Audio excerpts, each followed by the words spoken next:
Making sourdough baguettes in your home oven doesn't have to be intimidating. Let me show you how to make these straightforward sourdough baguettes with no autolies and a really simple shaping technique. You'll end up with sourdough demi-baguettes that look something like this. Here's how to make them. The night before you want to make your sourdough baguettes, take 25 grams of sourdough starter out of your fridge. Then go ahead and feed that 50 grams of bread flour and 50 grams of water. That's going to give you just enough sourdough starter to use in the recipe the next day, and then you could put the rest back in the fridge. So let that sit on your counter overnight, around 8 hours, and it should double in size and look something like this. Once it doubles, you can begin mixing the dough. To a mixing bowl, go ahead and add 325 grams of water, then add 10 grams of salt. Then get your jar of starter and add 100 grams of that active sourdough starter right into the bowl. Mix that all around to dissolve the starter and the salt into the water. Now this is going to be half all-purpose flour and half bread flour. So go ahead and add 225 grams of all-purpose flour, then 225 grams of bread flour.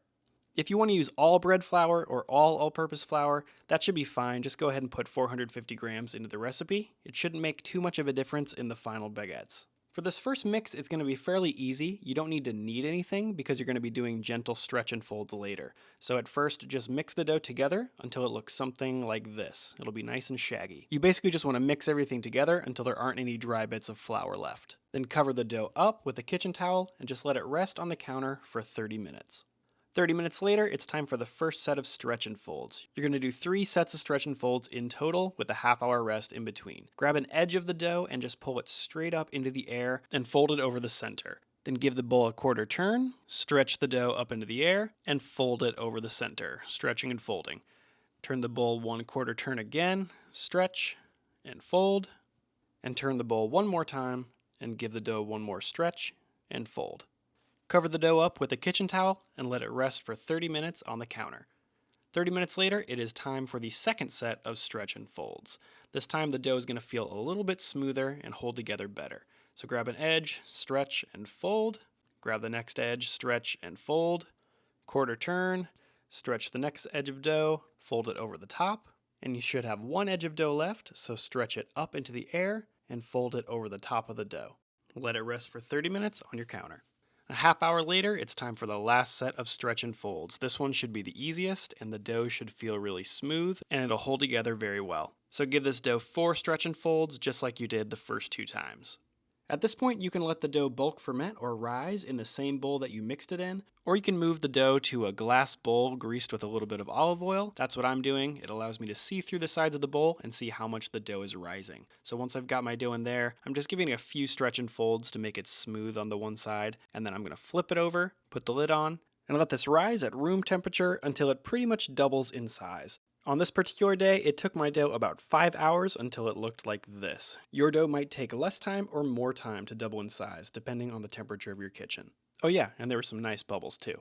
Once the dough has gone through its first rise, it is time to divide and pre-shape the dough. This recipe makes enough for 4 small baguettes, which are perfectly sized for my baking stone, but my baking stone can't hold all 4 baguettes at one time, so what I'm going to do is just divide this in half. Then I'm going to take one half of the dough, ball it up, put it back in the bowl, and put that into the fridge.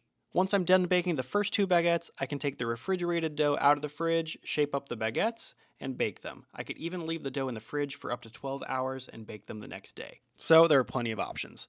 Now it's time to pre-shape the dough. Go ahead and divide the one half of dough into halves again, so you've got dough quarters right here, and then just gently shape them into balls, popping any excessive bubbles that you see. You're basically just taking this dough from an irregular kind of triangular shape and shaping it into a ball.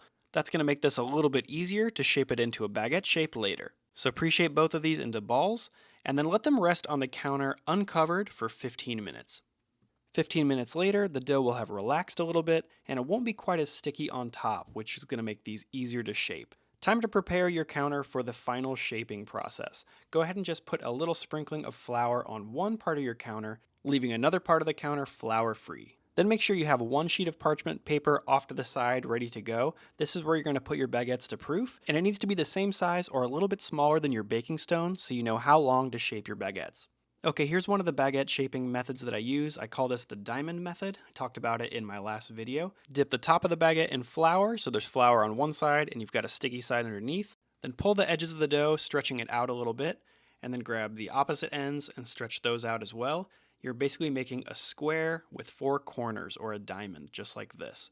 Once you've got a diamond-shaped dough, you're going to take the tip of the end that's farthest away from you and roll it into the sticky part of the dough. And just keep rolling like this. You're creating tension across the top of the dough, but the rolling method keeps it really simple. You should end up with a tube of dough that looks something like this, and it'll have a smooth side on top, just like you see here, and the underside should have the crease or the seam where you folded the dough together. As you prepare to roll out the baguette, put the seam side of the dough against the clean, flour-free part of your counter, and then just put some light pressure on top of the dough with your hands and rock it back and forth like this. As you apply gentle pressure, you'll feel the baguette getting longer and longer, and then once it's about the length of your baking stone or your piece of parchment paper, add a little bit more pressure with your hands to taper off the ends. Go a second time if it doesn't quite look the right length, roll, roll, roll, and then taper off those ends with a little bit more pressure. You'll get a nice sandwich-sized baguette that can easily fit in your home oven. Go ahead and transfer that onto your piece of parchment paper with the seam side facing down. Now for the second baguette, I'll show you that shaping technique one more time. Dip the top of the dough into the flour, then stretch out the dough into a square or a diamond shape with 4 fairly obvious corners. Once you've shaped it into a diamond, go ahead and start rolling the dough into itself, just like last time, rolling and pressing, until you eventually have a tube-shaped pre-baguette that looks something like this. Place the dough on the unfloured part of the counter with the seam side facing down. Apply a bit of gentle pressure with your hands as you rock the baguette dough back and forth. Eventually the dough will be about the size that you want it to be, and all you need to do is apply a little bit more pressure to taper off the ends like this. Transfer the dough onto the parchment paper with the seam side down right next to the other one, with a little bit of space in between because you don't want these to bump into each other while they're proofing. Rub a little bit of bread flour onto the top of each piece of dough just to make them non-stick, then go ahead and cover them up with a kitchen towel and let them proof for exactly 1 hour at room temperature. 30 minutes before your baguettes are done proofing, start preheating your oven to 500 degrees Fahrenheit with a baking stone on one of the top racks and a metal sheet tray on one of the lower racks. This is going to block some of the heat from burning the bottom of the baguettes, and it's also going to act as a steam tray. So preheat to 500 degrees for 30 minutes. When the baguettes have proofed and the oven is hot, go ahead and get out a razor blade or a bread lamb to score the baguettes. You really can score them however you want, but I'm going to be scoring these with 3 slashes right across the top. You want them to go something like this, overlapping each other. Holding the blade at a slight angle, confidently slash 3 times across the top of the baguette. Each line should be about 1/4 of an inch deep into the dough, and it should intersect with the line before it by about 1/3 of the way. Sometimes it's easier to just see it than to have me explain it. This is not pro-level baguette scoring by any means, but I think this is all you really need for homemade baguettes. Next thing you'll want to do is cut the parchment paper in half just to separate the 2 baguettes because it'll be easier to transfer them one at a time onto the hot baking stone than trying to transfer them both at the same time. Trust me.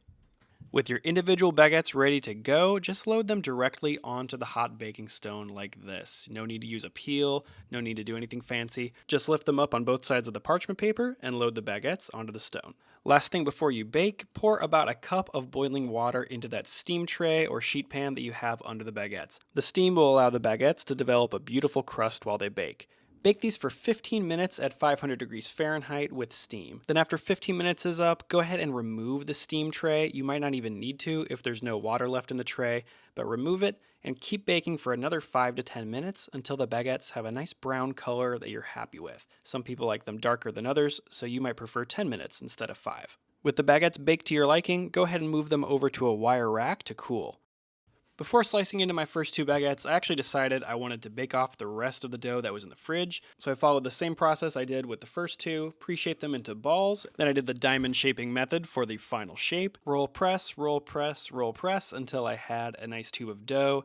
Then when I rocked the dough back and forth, I noticed that these were a little bit harder to shape than the first 2. Maybe it's because they had more fermentation time, but they were a little bit stickier to shape. Either way, I let these proof for another hour, scored them, and bake them just like the first 2 with plenty of steam for the first 15 minutes and then no steam for the last 5 minutes. After that, I had 4 delicious homemade sourdough baguettes all baked on the same day. And as you can see, while they're cooling for a half hour, none of these baguettes were exactly the same on the outside. They each looked a little bit different. That's kind of the reality I've accepted as a home baker. For me, all that matters is that they taste good and that I enjoy making them. Here's the sandwich style crumb shot that everyone likes to show off on Instagram. And considering this was a fairly straightforward process as far as sourdough baguettes go, I was really happy with the result. The interior was bubbly and soft, and the exterior was crispy and crunchy. Perfect for making garlic bread, a banh mi, a French ham and butter sandwich, or pretty much anything else you want to make. These sourdough baguettes have a complex flavor that is only mildly tangy. They pair well with a hearty soup, or as you can see, with butter and jam. Even though sourdough baguettes are one of the more difficult breads to make in your home oven, they are achievable with a simple recipe like this one. And even though you absolutely need to give this recipe a try, you need to try an even easier recipe first. That's my sourdough ciabatta recipe. Shaping ciabatta is way easier than shaping baguettes, so you can click on that video right here.